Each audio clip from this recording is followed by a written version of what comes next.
That is a playbook out of Hitler, and I won't deny it. Like, these are the facts. Hey guys, so Jasmine Crockett has finally gone so far that even CNN is calling her out, or maybe it's not that she's gone so far, it's just that the climate has changed so much in the less than 2 weeks since Charlie Kirk was assassinated. So she went on CNN and Dana Bash confronted Jasmine Crockett with some of Crockett's worst moments, with some of her most inflammatory rhetoric, and Jasmine Crockett's excuses were really pathetic. So let's just get into it. Let me ask you, because I do want to play a couple of statements that you made earlier this year. Okay. Unfortunately, we have someone that is occupying the White House, and as far as I'm concerned, he is an enemy to the United States. They want to show that they are loyal to this, I don't even know what to call him. I've called him so many things, but this wannabe Hitler for sure. And to be clear, the president has attacked, other people have attacked you in his orbit, maybe not him personally. But do you have a responsibility as an elected official not to raise the temperature, but rather lower the temperature, particularly when there are people out there who listen to elected officials all over the place who are not well, who use that as a way to instigate the political violence that you are calling out? I think that my responsibility is to be transparent and to be honest. And the reality is that we are living in a time in which this administration and this regime is not interested in making sure that people understand history. We need to understand why they are so problematic. And so I am using that language because it is accurate language. When we see the consolidation of power, when we see them trying to chill speech of jokesters, when we're seeing all of this, that is a playbook out of Hitler, and I won't deny it. Like, these are the facts. So I wonder if Jasmine Crockett has even heard the name Douglas Mackey. I would guess that she's unfamiliar, though maybe she'd surprise me. But Douglas Mackey was given a prison sentence for memes, for conspiring to deny people their voting rights by putting out memes which said, basically, you don't have to go to the polls. You can just vote for Hillary by texting such and such number. It was a pretty common joke. I mean, Jimmy Kimmel made the same joke about Donald Trump. Of course, he didn't face any sort of repercussions for it. Thankfully, I believe Douglas Mackey's conviction was overturned. A higher court found that there really was no conspiracy to deny people their voting rights. But hearing liberals suddenly turn into free speech warriors after decades, basically, of trying to deny conservatives, their right to associate with who they want to associate with and say things that they would like to say in polite debate is really just amazing. Like, does anyone really believe that Jasmine Crockett is suddenly this free speech warrior? I don't think so. One of the things that I've never done that the president has done consistently is called specifically for violence. He has said, oh, beat that one up. He has said those types of things. We know that Charlie Kirk was saying things about who should live and who should die. I've never said those kinds of things. And I think that those things are the ones that are really, really dangerous. And even still, some of that will still be protected. We know that we still have laws that are on the book that certain speech is not protected, that it does cross over when you are inciting violence, such as what we saw on January 6th, when you are doing what we consider to be a terroristic threat of some sort, where it's a matter of, I'm not just saying it, but I have the apparent ability to carry that out. But me laying out historical facts, just like they don't want to talk about the fact that slavery was real in this country and that my people were enslaved and dragged and raped and abused, and they don't want to account for any of that. They don't believe in reparations. No, I think it is okay. This country has paid a lot of reparations, not formally, but in the way of, various government programs, taxes.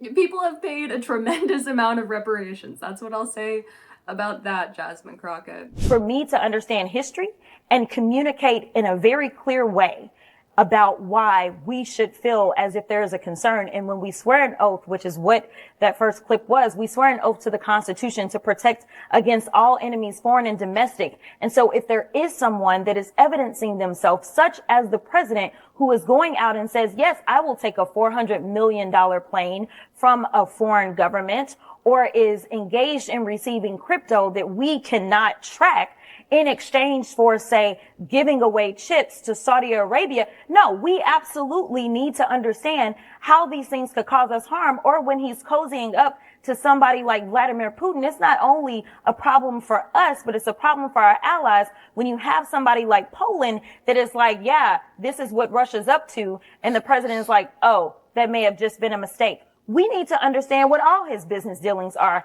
even with Russia, because that has the potential of putting us in harm's way.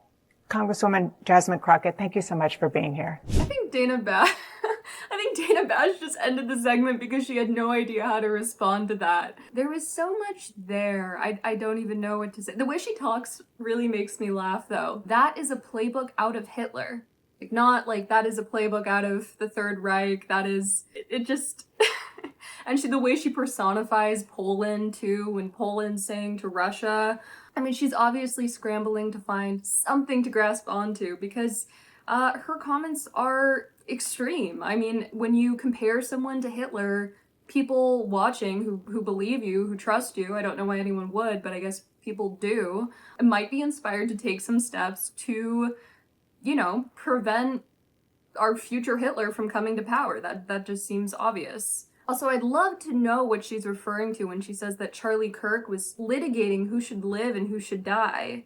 I have no idea what clip that she's talking about there, but it is quite the contrast to watch Jasmine Crockett spew just such hateful, despicable things about Charlie Kirk and President Trump, and to watch Erica Kirk forgive her husband's alleged assassin at the memorial. It is quite the contrast, as I said.